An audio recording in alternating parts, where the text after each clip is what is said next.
My family ignored me for years, so I vanished. Now they're desperate to get me back, but it's too late. And then the rain came down in relentless sheets, soaking through my thin school uniform as I sat on the cold concrete steps of the elementary school. The parking lot was empty now, except for a few abandoned cars glistening under the flickering streetlights. Every other kid had been picked up, every kid except me. I clutched my backpack tightly, pressing it against my chest in a vain attempt to stay warm. My socks squished inside my soaked shoes, and the cold crept up my legs like an unwelcome guest. I wasn't sure how long I had been sitting there. Time seemed to stretch endlessly in moments like these. The storm had started as a drizzle during lunch, but by dismissal, it was a full-blown downpour. I kept hoping to see the headlights of my parents' car, but like always, hope was a cruel joke. Eventually, the school janitor, Mr. Thompson, noticed me. He was a kind older man with graying hair and a warm, tired smile. As he locked up for the night, he glanced my way and frowned. "Emma, what are you still doing here? Didn't anyone come for you?" I forced a smile, even though my throat was tight with frustration. "They're probably running late, Mr. Thompson didn't look convinced. "Do you have a phone to call them?" I shook my head. "I don't think anyone's home." He hesitated, then handed me his umbrella. "Stay safe, kid. Do you need a ride?" I wanted to say yes. I wanted anyone to care enough to take me home, but I had learned my lesson about asking for help a long time ago. My parents always brushed it off. They never liked people thinking we needed charity. "I'll be fine," I said instead with a sigh. "Mr. Thompson walked to his truck and drove off. I stood up, my legs stiff and numb, and started the long walk home. It was dark now, and the streets were empty, except for the occasional car splashing through the flooded roads. By the time I reached our front door, I was drenched and shivering. My fingers struggled to turn the key in the lock. I stepped inside and was immediately met with warmth, but not the kind that felt inviting. My mother, Linda, sat on the couch, flipping through one of her glossy magazines. She barely looked up. "Oh, you're back?" "Dinner's in the fridge," she said, her tone devoid of any concern. That was it. No questions about why I was late, no apology for forgetting me, no acknowledgement that I had been stranded in a storm for hours. I stood there for a moment, water pooling at my feet, before trudging to the kitchen. The dinner in the fridge was a single plate of leftover mashed potatoes and a dry chicken breast. In the living room, my brothers, James and Noah, were playing video games. Their laughter and the rapid clicking of controllers filled the house. I peeked in, hoping for some sort of greeting, a glance, a nod, something. Nothing. I was invisible again. That night, as I lay in bed listening to the rain hammer against the window, I thought about how normal this had become. I had been left at school so many times that even my teachers noticed. Miss Carter, my favorite teacher, had started offering to drive me home whenever my parents forgot. One time, she even suggested to my mother that a carpool system might help. My mom had laughed. "Emma's independent. She manages just fine." But I wasn't fine. My family wasn't like other families. James, the eldest, was the golden boy. At 17, he was everything parents dreamed of: smart, charming, ambitious. He had a shelf full of academic awards and a guaranteed spot at an Ivy League school. My parents beamed with pride whenever they talked about him. Noah, at 15, was the fun one: athletic, popular, and effortlessly likable. His soccer trophies lined the walls of the living room. My parents never missed a single game. And then there was me, just Emma, 11 years old, quiet and easy to overlook. One of my earliest memories of feeling invisible was my 9th birthday. My mom threw a party, but it wasn't for me. She invited her friends and their kids, none of whom I knew. I had asked if I could invite my classmates, but she waved me off. "It's easier this way, sweetheart. You don't really have that many friends, do you?" Her words stung, but I didn't argue. At the party, I sat in a corner, watching everyone else have fun. The cake was beautiful, but it had my mom's signature all over it, designed to impress her guests rather than celebrate me.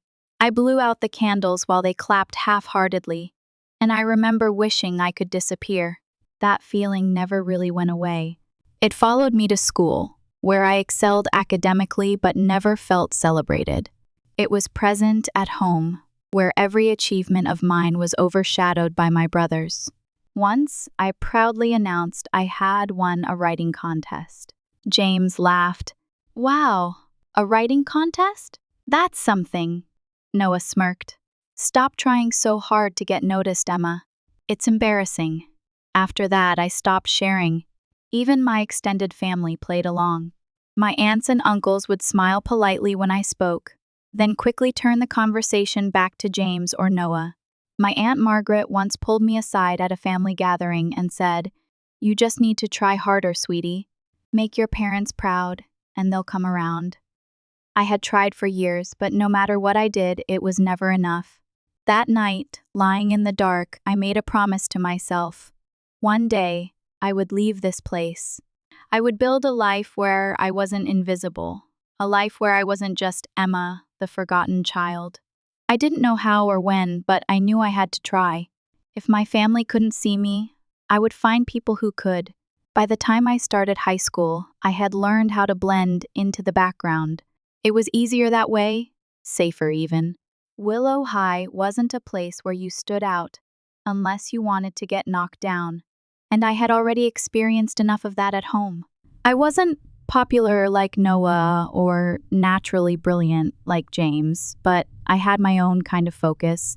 I poured myself into my studies, staying late at the library, working on extra credit projects. If my family wouldn't notice me, I would at least make a name for myself in the classroom. By the time I was 16, I had a near-perfect GPA, joined the debate team, and even started a small tutoring program for younger students struggling with math. My teachers noticed. For the first time, I felt seen. Miss Carter, my English teacher, was especially supportive. One afternoon after class, she handed back my latest essay with a rare, full smile. "Emma, you're a natural writer. You have a way of capturing emotions beyond your years. Don't let anyone tell you otherwise." I clung to those words like a lifeline, but at home, nothing changed. When I came home with a certificate for winning a regional essay competition, my mom barely glanced at it. "That's nice, Emma," she said. Then, as if on cue, "Did you know Noah's team is one game away from making state finals?" I nodded, my chest tight with disappointment. "Yeah, he mentioned it." "Oh, you should come to the game on Saturday." Saturday came and went. I spent it at the library writing another essay. No one noticed I wasn't there. No one ever noticed. By the time I was 17, I had given up expecting my family to notice me. I had stopped leaving my accomplishments on the kitchen counter, stopped waiting for anyone to ask me about my day, and stopped hoping they would look at me the way they looked at James and Noah. Instead, I planned my escape. College was my ticket out. I spent every spare moment researching scholarships and financial aid, because I already knew my parents wouldn't help me. James had gotten a brand new car when he graduated. Noah's tuition was already paid in full before he even sent out applications. But when I casually brought up the idea of college at dinner one night, my mom barely looked up from her plate. "Oh, Emma, I don't know if we can afford another tuition right now. Noah's school is expensive." "Noah's school, not mine." "But you're paying for his," I said, forcing my voice to stay even. My dad sighed, like I was exhausting him. "Noah has a real shot at going pro. College is an investment for him." "You're a smart girl, Emma. I'm sure you'll figure something out." I should have seen it coming. I clenched my fork so tightly my knuckles ached. I could feel Noah smirking across the table, and James, who was home for the weekend, just looked at me with mild disinterest. "Yeah, Emma," Noah said, his voice dripping with fake sympathy. "Maybe you should get a job or something. You know, be independent like Mom always says." My stomach twisted, but I forced myself to nod. "Yeah," I murmured. "I'll figure it out." I spent the next few months applying to every scholarship I could find, working part-time at a bookstore to save up, and keeping my head down at home. I barely spoke at dinner. I didn't bother trying to engage with my brothers. I just counted down the days until I could leave. Then came graduation. I was valedictorian. The news felt surreal when I first got it. I had spent 4 years pushing myself to be the best, but deep down, I never thought it would amount to anything. But there it was, in black and white, my name at the top of the list. I had imagined, just for a moment, what it would feel like to tell my parents. Would they finally be proud of me? Would they at least pretend to care? I gave them a chance. I printed out the formal invitation to the ceremony and left it on the kitchen counter, right where my mom would see it. Days passed, then weeks. No one said anything. Finally, the night before graduation, I worked up the courage to ask. "Did you see the invitation?" I asked as my mom flipped through a magazine on the couch. She didn't even look up. "What invitation?" "For my graduation tomorrow." "Oh, that," she said, waving a hand dismissively. "We'll see if we can make it. Noah has a game in the afternoon, though, so it might be tight." Tight. I nodded, swallowing down the lump in my throat. "Right." "Got it." The next day, I stood on stage, looking out at a sea of proud parents and smiling families. I searched the crowd for a familiar face. Their seats were empty. I delivered my speech anyway. I smiled. I shook hands. I pretended like it didn't matter that my own family hadn't bothered to show up. After the ceremony, Miss Carter found me in the hallway, her eyes glistening. "You did beautifully, Emma," she said, pulling me into a hug. "You should be so proud of yourself." I smiled weakly. "Thanks." When I got home that evening, the house was quiet. Noah and my parents weren't back yet. James was in the kitchen, making a sandwich. He barely glanced at me. "How was the speech?" he asked, taking a bite. I gripped the strap of my bag. "You would know if you had been there." He shrugged. "Graduations are kind of overrated, don't you think?" I stared at him, at the casual way he dismissed one of the biggest moments of my life, like it was nothing. And that was the moment I decided I was done. The summer before college was a blur. My parents never offered to help with anything, no dorm shopping, no advice, nothing. But I had expected that. What I hadn't expected was that they wouldn't even help me move in. When I told them the date, my mom sighed. "Oh, sweetie, we'll be out of town that weekend. Noah has a tournament in Florida." Of course. I didn't argue. I just packed my things into a single suitcase and took the bus. No one saw me off. But as I sat there, watching my hometown disappear through the window, I felt something unexpected. Relief. For the first time, I was free. College was everything I had hoped it would be. For the first time in my life, I wasn't just Emma. I wasn't the forgotten daughter or the background character in someone else's story. I was my own person. I made friends. I got a job at a small bookstore downtown. My professors praised my writing. And most importantly, I didn't have to deal with my family, at least. Not at first. The first few months were blissfully quiet. No calls, no texts. It was like I had never existed to them. And then Thanksgiving rolled around. I wasn't planning on going home. I had already accepted that I wasn't welcome. But part of me, the part that still stupidly hoped, decided to call. My mom answered on the third ring. "Oh, Emma," she said, her voice neutral. "How's school?" "It's good," I said, trying to keep my tone light. I wanted to say Happy Thanksgiving. There was a pause. I could hear laughter in the background. "Thanks, sweetie," she said quickly. "We're just sitting down for dinner. Noah's girlfriend is here, and James flew in for the weekend. You should have told us you were calling. We could have planned something. Like I was an afterthought." I swallowed hard. "That's okay. I just wanted to say hi." "All right, well, take care." Click. I stared at the phone in my hands, the silence pressing down on me. That was it. That was all I meant to them. That night, I made another decision. I blocked their numbers. At first, it felt drastic, dramatic even. But every time I saw their names on my phone, I felt sick, the constant anxiety, the cycle of disappointment. I was done. I unfriended them on social media, deleted old messages, changed my emergency contact from my mom to my best friend, Sophie.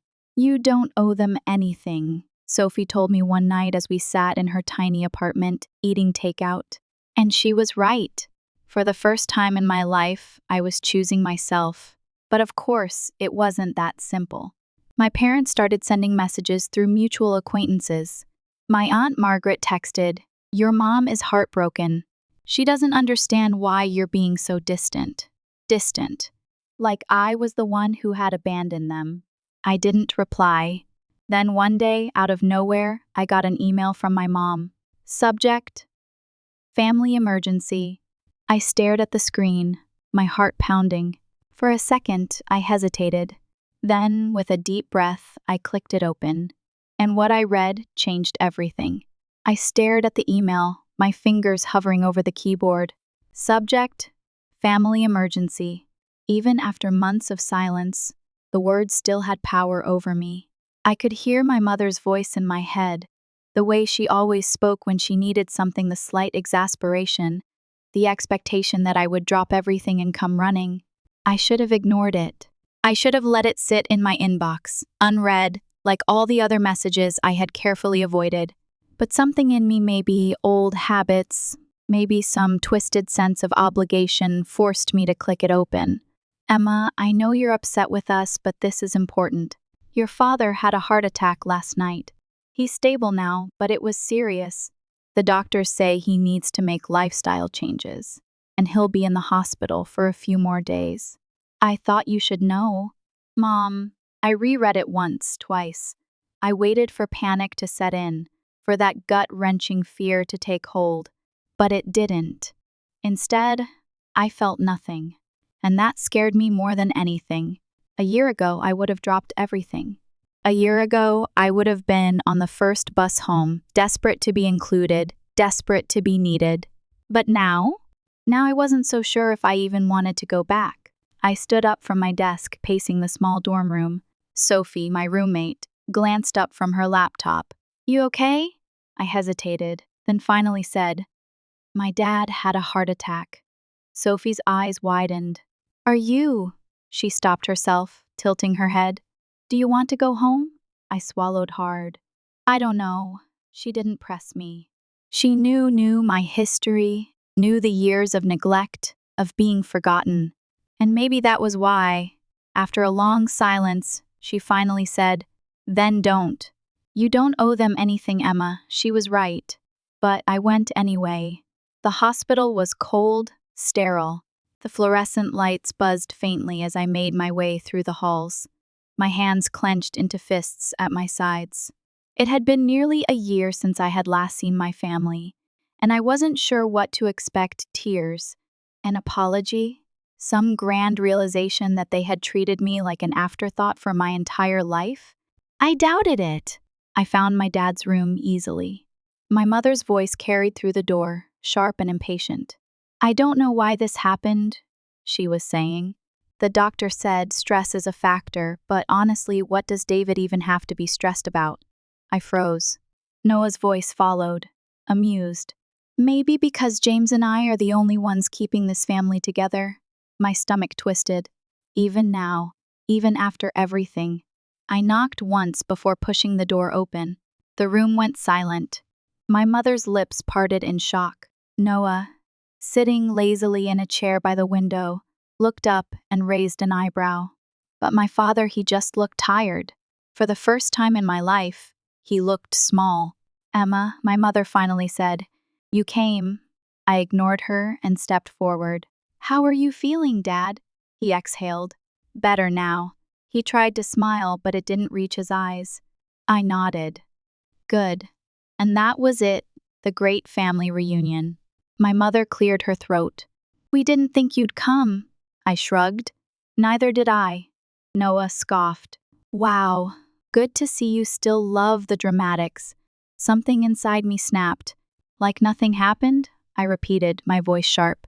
"Nothing ever happened." "That's the problem." You all ignored me for years, and now, suddenly, I'm supposed to show up when it's convenient for you? Noah leaned back in his chair, arms crossed. God, you're exhausting, and you're pathetic. His jaw clenched. Oh, yeah? And what's your excuse? You're acting like you're so above all of us. But let's be real, you're just bitter because nobody wanted to baby you like they did James and me. I stared at him, disbelief flooding my chest. I never wanted to be babied, I said quietly. I wanted basic respect. I wanted to be treated like I mattered. He looked away. My mother let out a sigh, rubbing her temples. Emma, please, this isn't the time for this. Of course it isn't, I said bitterly, because it's never the time, is it? I turned on my heel, heading for the door. Emma, wait, my dad called weakly. I paused for a second, just a second. I thought maybe he would say something real, that he would acknowledge what they had done to me. Instead, he said, "Can you grab me a coffee?" And that was it. That was all I was to them. I didn't stay long.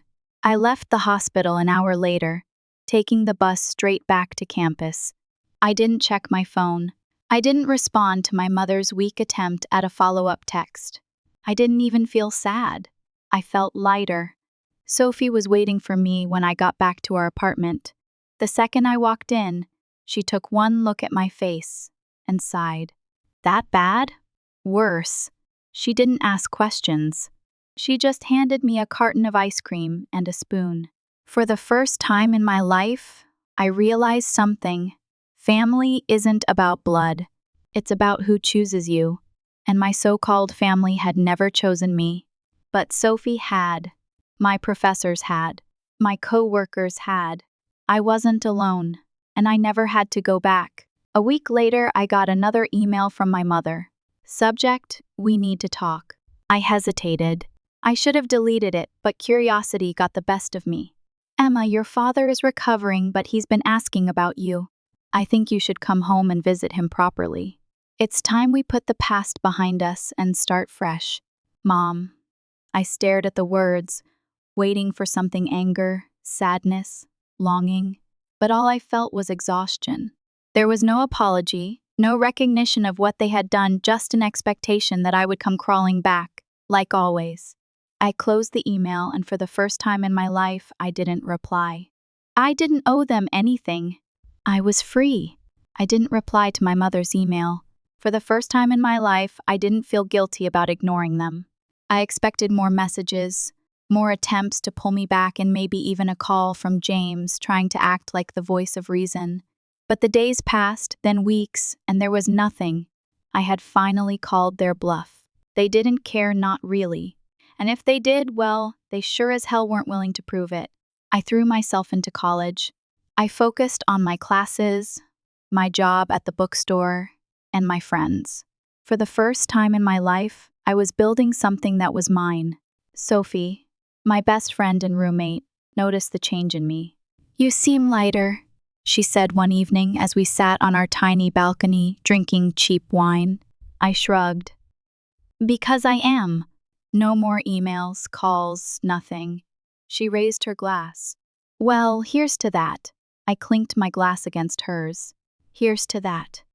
But just as I started to believe I had escaped for good, the past came knocking. It was a Friday afternoon, and I was at work, stocking shelves in the bookstore. The place was quiet, just the way I liked it. Then I saw him, Noah. My stomach dropped. For a second, I considered pretending I hadn't seen him. I could slip into the back room, tell my manager I wasn't feeling well, and leave through the back door. But it was too late. He had already spotted me. Emma, he said, walking toward me. I sighed, bracing myself. What are you doing here? Noah shoved his hands into his pockets. Mom sent me. Of course she did. I rolled my eyes. Figures she didn't have the guts to reach out herself. She's been trying, he said. You've been ignoring her. I crossed my arms. For good reason, Noah exhaled. She thinks you're being unfair. I let out a bitter laugh. Oh, I'm unfair? She says Dad is sick and you're acting like it doesn't matter. I clenched my jaw. Did she also mention that she didn't show up to my graduation? Or That she didn't care when I got into college? Or that she never even asked how I was doing? Noah looked away. I stepped closer. Tell me the truth. If I had never left, if I had never cut them off, do you really think they would have noticed? Do you think they would have reached out? He didn't answer, because we both knew the truth. They wouldn't have. Noah rubbed the back of his neck. Emma, I don't know what you want from them. I stared at him. I wanted them to care. But they don't. And they never did. Silence stretched between us. Finally, Noah sighed. So, what now? I shrugged. Now I go back to my life, and you go back to yours. That's it! That's all it's ever been. His mouth tightened. I don't get you, I smiled faintly.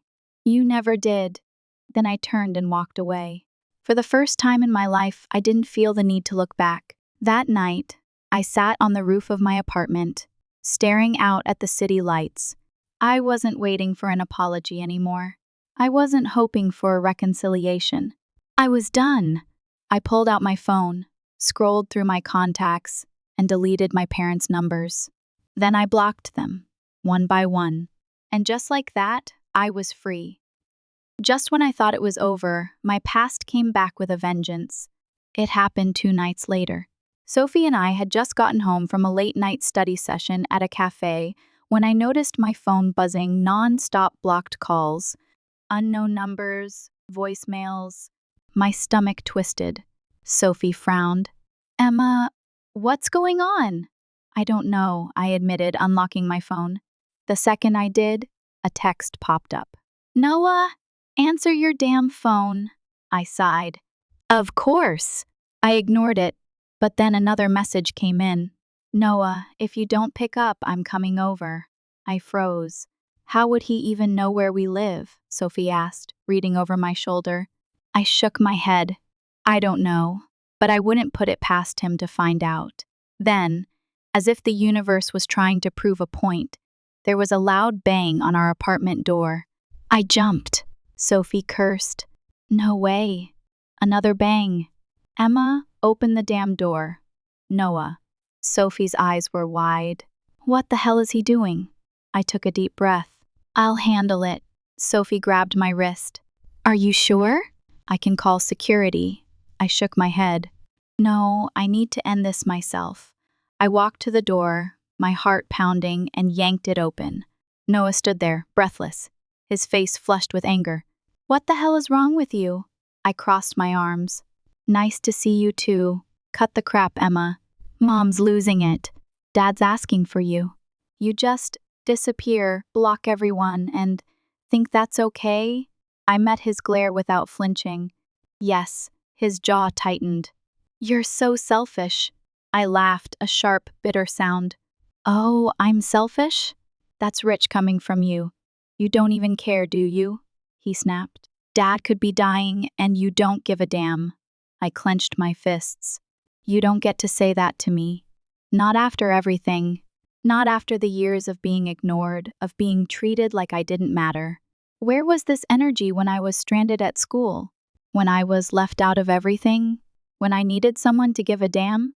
Noah flinched. Good! I stepped closer. Dad's sick? That sucks. But you don't get to guilt me into coming back just because you suddenly need something from me. He ran a hand through his hair. You think you're punishing them by doing this? I tilted my head. You think this is about them? I took a deep breath. This is about me, and I'm done. Noah stared at me for a long moment. Then finally he muttered, You're impossible. I smirked. And you're predictable. Then I shut the door in his face. I leaned against the door, my breath shaky. Sophie peeked around the corner. Holy hell, that was intense. I let out a dry laugh. You're telling me. We stood there for a moment in silence. Then Sophie asked, Are you okay? I exhaled slowly. Yeah. For the first time in my life, I really am. I wasn't the forgotten child anymore. I wasn't waiting for love that would never come. I was free.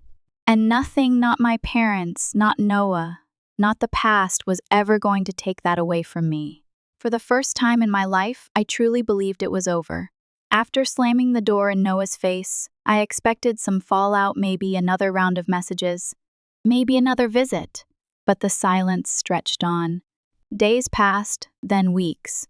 No calls, no emails, nothing. And I was okay with that, more than okay.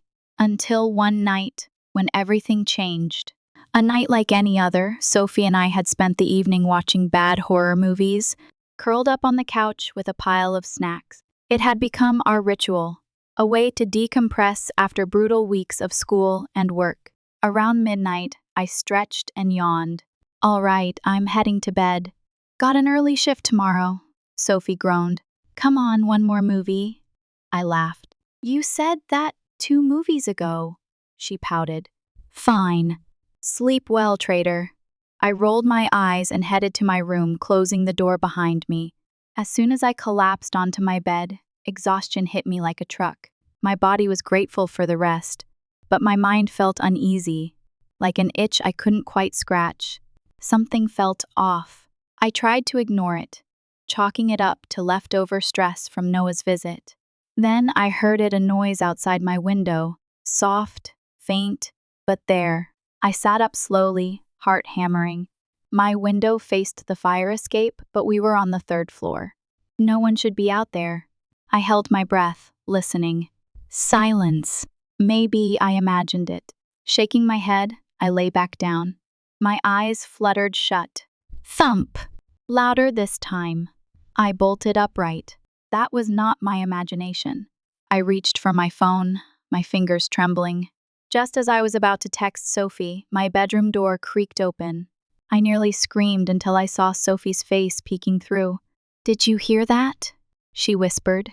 I nodded. She stepped inside, closing the door behind her. "Someone's on the fire escape." I swallowed hard. "Are you sure?" She gave me a look. I saw a shadow move past my window. My heart pounded in my chest as I grabbed my phone. "I'm calling security." Sophie shook her head. "Let's check first." I stared at her. "Are you insane?" she smirked. "You act like we're in a horror movie." "It's probably nothing." "Probably?" I hissed. She ignored me and tiptoed toward the window. My stomach twisted as she pulled back the curtain and gasped. "What?" I whispered. She turned to me, eyes wide. "It's Noah." My blood ran cold. The breaking point. I shoved past Sophie and looked for myself. Sure enough, Noah was standing on the fire escape, his hands shoved into his hoodie pockets. His face was partially hidden by the shadows, but I could see the tension in his jaw. For a moment, I just stared, completely dumbfounded. Then anger exploded inside me. I yanked open the window. "Are you out of your mind?" He didn't even flinch. "We need to talk." I clenched my fists. "You break into my apartment in the middle of the night to talk?" Sophie stepped forward. "Dude, this is insane. You can't just show up like this." Noah ignored her. His eyes locked on me. "Please, Emma, just hear me out." I exhaled sharply. "You have 10 seconds before I call the cops." His jaw tightened. I didn't know what else to do. "Try not climbing a fire escape," I snapped. He ran a hand through his hair, looking more desperate than I had ever seen him. "Look, I messed up." "We all messed up, but this is serious." I folded my arms. "What are you talking about?" He hesitated. "Mom and Dad, they're getting divorced." I blinked. "What?" "They've been fighting for months. Ever since you left, things have been falling apart." I felt Sophie shift uncomfortably beside me, but I kept my expression blank. "And that's my problem, how?" Noah let out a frustrated breath. "Emma, Mom is losing it. She's blaming you for all of this." I laughed, actually laughed. "Wow, that's rich." I leaned against the window frame. "So let me get this straight. Mom and Dad's marriage is crumbling, and somehow, despite me not being there for over a year, it's still my fault?" Noah didn't answer. I shook my head. "Of course it is. You don't understand." "No, Noah," I cut him off. "I do understand. It's the same crap it's always been. I'm only worth acknowledging when things go wrong." I stared at him, daring him to deny it. He didn't. Sophie cleared her throat. Okay, I think we're done here. Noah's eyes flicked to her, and for the first time, I saw something crack in his expression. He looked guilty, like he knew exactly how messed up this was. Just come home, he murmured. Just once. I studied him carefully, and then I asked the one question I had been too afraid to say out loud. Would you have noticed if I never came back? Noah opened his mouth, stopped, and that was my answer. I took a step back. Goodbye, Noah. Emma. I slammed the window shut, locked it, then turned away. Noah didn't knock, didn't shout. He just stood there for a moment, his breath fogging up the glass, and then he was gone. The end of the line. Sophie let out a slow whistle. Well, that was wild. I let out a shaky breath. Yeah, she hesitated. You okay? I swallowed the lump in my throat. I think so. We stood there for a moment in silence. Then Sophie reached for my phone. What are you doing? She held it up, blocking him. I smirked. I was going to do that anyway. Good. She pressed the button and tossed my phone onto the couch. No more surprise fire escape visits. I exhaled. God, I hope not. We flopped onto the couch, exhausted. For a moment, neither of us spoke. Then Sophie grinned. So horror movie. I burst out laughing, and for the first time in my life, I knew I was free. No more guilt, no more waiting, no more them. Just me. And that was enough.